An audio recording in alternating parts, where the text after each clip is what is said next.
May is Arthritis Awareness Month. We normally think of the condition affecting older people, but not so fast. More and more young people are going under the knife because of aches and pains due to arthritis. And Fox 5's Tiffany Murphy spoke with an orthopedic surgeon and one of his clients who you might recognize. Tiffany. It's true, ladies. Good evening to both of you. A 40-year-old getting a hip replacement. It's something that we don't hear very often, but it is very quickly becoming more common. And that's because the procedure is actually becoming less invasive and people are just sick of living in their pain. Well, I think this is going to last you a long time.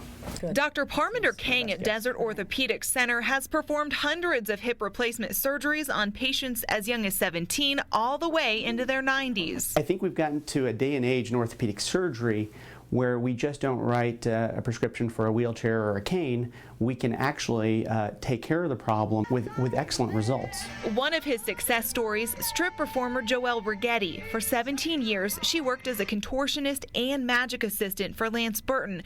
It's a job that's physically demanding and her body took a toll. Before the surgery, she was in excruciating pain. Then after the surgery, there was no pain. It was literally like night and day. Traditionally, a lot of people in their 40s don't want to believe that they have advanced arthritis of the hip.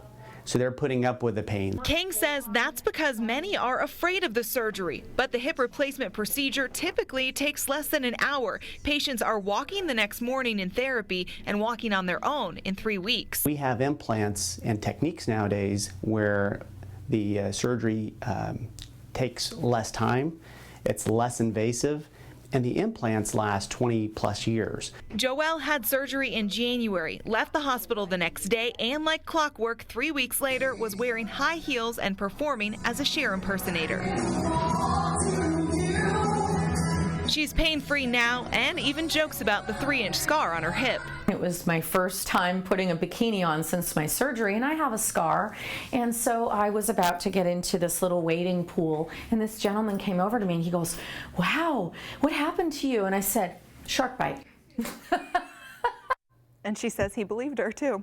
If you believe you're a candidate for hip replacement, Dr. Kang recommends asking your surgeon how many surgeries they've completed. He says the more they've done, the better they will be at putting in that implant and the less tissue damage that will occur during your surgery. He also says it's important to ask if they've had any kind of specialty training in this field. So osteoarthritis, definitely not just an old person's disease. It also depends on, if you played sports when you were younger, or if you got in a car accident, or fallen off of a ladder, for instance. I feel like I have some in my hands from typing my whole life on a computer. And when it gets rainy especially. Oh, Elizabeth. And because it's so cold in the newsroom, that probably brings it out. Yeah, right? Thanks, Tiffany. You're welcome.